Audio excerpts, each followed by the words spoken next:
Hello there, welcome to my channel where we talk about fruity things. And this episode is about Troye Sivan, who I very much enjoy how he's writing these songs about his life experiences or gay experiences that he's had, obviously, and I very much relate to in a lot of aspects. Like recently he talked in an interview with Zane Lowe about how he started going out when he turned 25 because he doesn't drink, and he thought that because he doesn't drink he wasn't going to enjoy going out. But once he started going out dancing, it was like a life-changing experience for him, mostly after having a very bad breakup.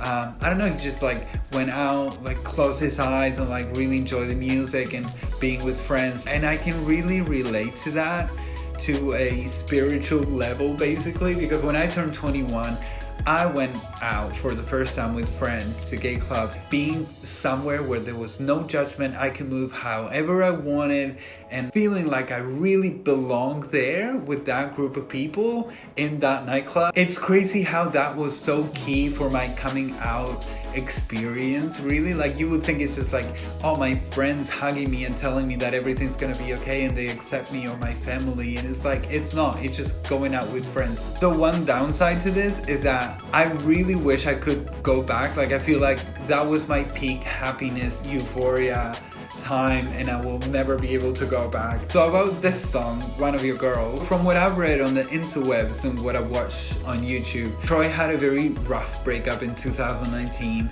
After that, he started having these interesting encounters with men who identify or who claim to be straight, and they just wanted to experience sort of thing. And this is what Troye is saying, that some of these experiences were very painful for him. I think the main point is that he felt like he was sort of serving these men and it was just all about them and nothing about Troye. I guess it's comparable to when you're sort of dating a person and they're like not wanting to spend much time with you, and you're like, yeah, no, that's fine, I'll just spend half an hour with you on Sunday and that'll be it, and that's fine, that's totally chill. And it's totally not, because these people only want your attention, and for you to spend time on them, basically waste your time on them, because they don't really care about you. This is what Troye is saying, that he couldn't look forward to anything on these relationships because these men were getting what they wanted, and then if Troye wanted something more,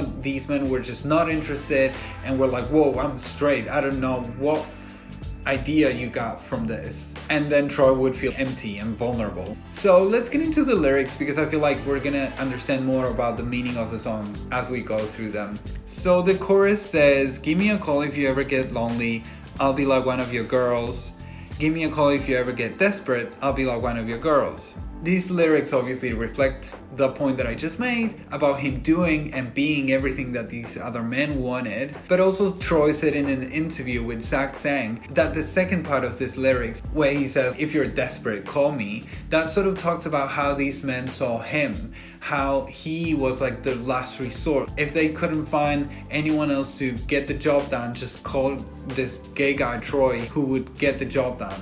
The worst part of this for me is this ego stroke for these men, because they're just insecure and that's all they want from you, and that's it. Then there's also, look at you, skip the application interview, sweet like Marabou, look at you. All these lyrics sort of imply that there's like an admiration. He's like impersonating this guy who's like constantly complimenting them in a way that is quite obvious and ironic, I'd say. The way that he says look at you constantly. If someone comes up to you and they're like flirting with you, telling you look at you, it's just very in your face, and you would probably think that they're joking. And on that note, this connotation of an obsession really sort of implies that there might be some internalized homophobia. And I'm not saying this, it was Troye who said it, not me accusing Troye Sivan of internal homophobia.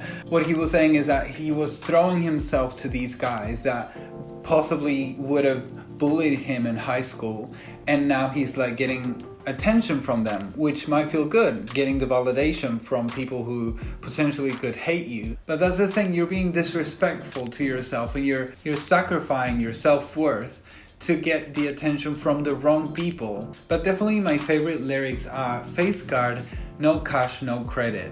Because it can be interpreted in many different ways, but I think the main one for me, when he says face card, he's meaning that these men want him for his external qualities, you know, his face, his fame, his persona. But when he says no cash, no credit, he's suggesting this idea of no substance behind that initial superficial attraction. So these men don't have genuine intentions to back up that attraction. All these highlights the need for connection and the fact that he really can't get it, which makes it really frustrating. But also I found that when you're watching the video and he's saying this, you really think, oh, he's got the face. He is the face card. And talking about the video, he chose Ross Lynch to be the straight man, which I can't really think of a better option, because he's again trying to show this obsession with men, and the whole world is obsessed with Ross Lynch at the moment because of those shirtless TikToks that he's doing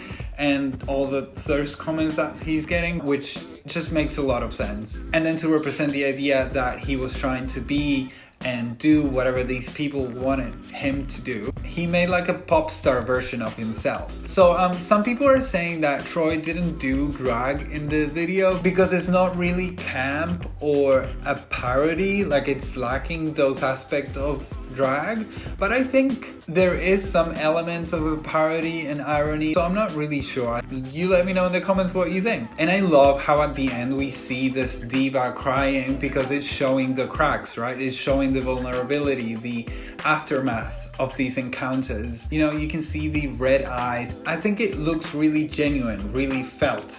I don't know, he really pulled that off. Before I watched the whole video, I watched some little snippets here and there, and I really thought that it was a Victoria's Secret model. I did not think it was Troye Sivan. And then when I watched the whole thing, I could really see his eyes mostly. That I think that's what gave it away. But it was really well done again. There's obviously quite a lot of pop culture iconography in the video, because to make this pop icon, he sort of took some inspiration from Britney, from Christina, and there's also some black and white single ladies from Beyonce stuff going on. So here's the thing, and this is also something that Troye said, is that it's one thing to want to experiment and like being clear on what you want to do and like communicating that, being open with the person, but then it's another very different thing to just want the attention from the other person, just focusing on yourself, and then also misleading them, like leading them on and then telling them like, you're being too intense, like this is not what I meant. No, you were not clear. And also you might end up thinking like, oh, no one brought me here, so it must be my fault. Yeah, no, but you were misled. You were led on. You were maybe gaslighted. So it's just very messy. But I don't know, guys. You let me know what you think. Please let me know in the comments. Give it a like and subscribe as always. And I will see you next time.